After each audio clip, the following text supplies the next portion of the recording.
تلاوت قرآن یہ اللہ رب العزت کا ایک خاص انعام ہے ہم عاجز مسکین انسانوں کے اوپر۔ اللہ تعالیٰ کا اپنے بندوں پہ خاص احسان ہے۔ فرشتوں کے اندر آپ کو حیرت ہوگی، صرف حضرت جبرائیل علیہ السلام تلاوت قرآن کر سکتے ہیں اور کوئی قرآن پڑھ نہیں سکتا۔ بڑے بڑے فرشتے موجود ہیں لیکن تلاوت قرآن نہیں کر سکتے۔ حضرت جبرائیل علیہ السلام نے چونکہ اللہ کا پیغام لانا تھا رسول اللہ صلی اللہ علیہ وسلم کے پاس، تو وہ تو قرآن مجید جانتے ہیں، پڑھتے ہیں، مطلب پڑھنا جانتے ہیں۔ باقی فرشتے جو ہے نا اس نعمت سے محروم ہیں۔ اللہ کا کتنا بڑا انعام ہے۔ لیکن غور کریں، جہاں کہیں کوئی محرومی آتی ہے نا تو اس کے ساتھ ساتھ کوئی طلب اور لگن بھی کوئی پیدا ہو جاتی ہے۔ ہر چیز کے ساتھ، ہر عمل کا ایک رد عمل ہوتا ہے، تو ہر چیز کے ساتھ کوئی نہ کوئی چیز جڑی ہوئی ہوتی ہے۔ اب فرشتے جو کہ قرآن مجید پڑھ نہیں سکتے نا، انہیں سننے کا بڑا شوق ہے۔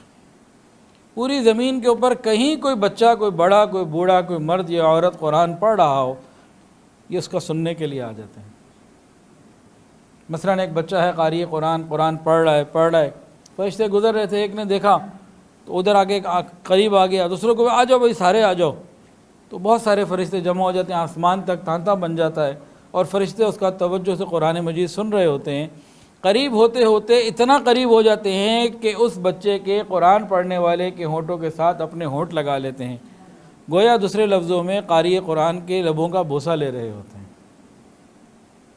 یہ کیوں ہوتے ہیں؟ ایک تو ان کو شوق ہے قرآن کا، لیکن ایک انسان جو اچھا قرآن پڑھ نہیں سکتا نا، اس کو جو کوئی اچھے قاری کی کیسٹ مل جائے، سننے کے لیے تلاوت مل جائے، وہ بڑے شوق سے سنتا ہے۔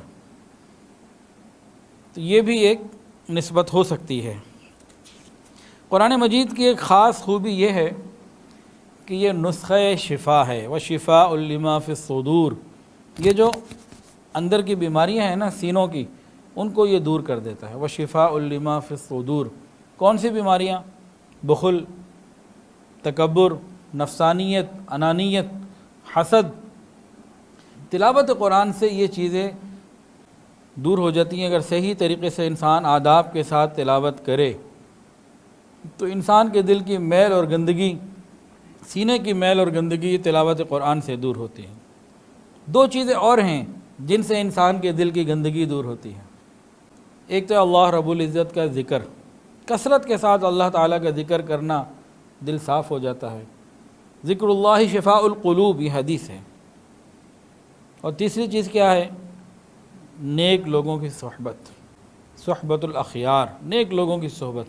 نیک لوگوں کی صحبت بھی دلوں کو پاک اور صاف کر دیتی ہے۔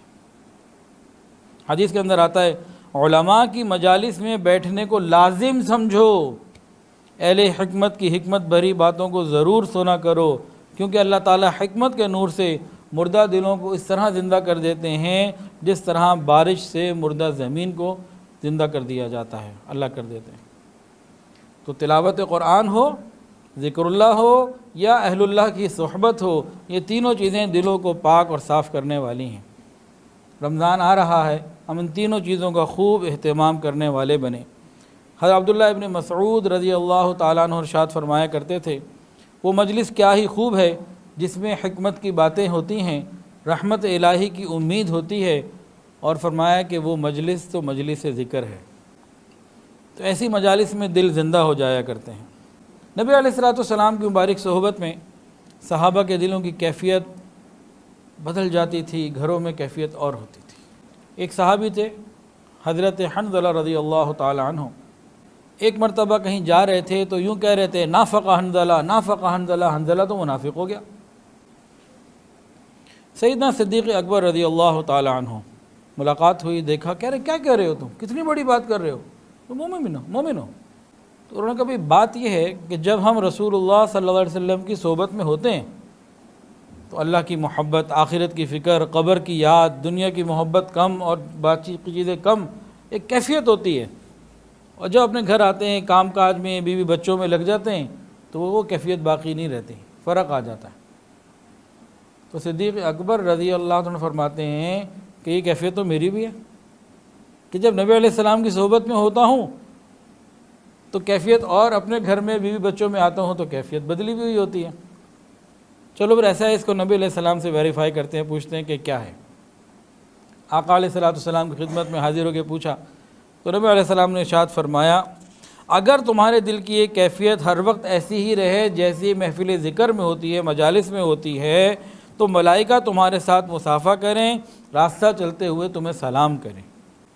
لیکن اگر وہ کیفیت ہر وقت باقی رہے، انسان اپنے گھر کے کام کاج، میل جول، تجارت اور باقی معاملات نبھا نہیں سکتا، تو یہ علماء کی مجالس کے اندر یہ تبدیلی آتی ہے۔ یہ مشائخ جو ہیں یہ انبیاء کرام کی کیفیات کے وارث ہیں۔ علماء کون ہیں؟ یہ انبیاء کرام کی علم نور کے وارث ہیں، نور نبوت کے، علوم نبوت کے وارث ہیں۔ علماء کرام کی اور مشائخ کرام کی، مشائخ اعظام کی جب ہم مجالس میں بیٹھیں گے، صحبت میں بیٹھیں گے، ہمارے دلوں میں اثر آ کے رہے گا، اور یہ بات آج بھی الحمدللہ لوگ بتاتے ہیں، محسوس ہوتی ہے۔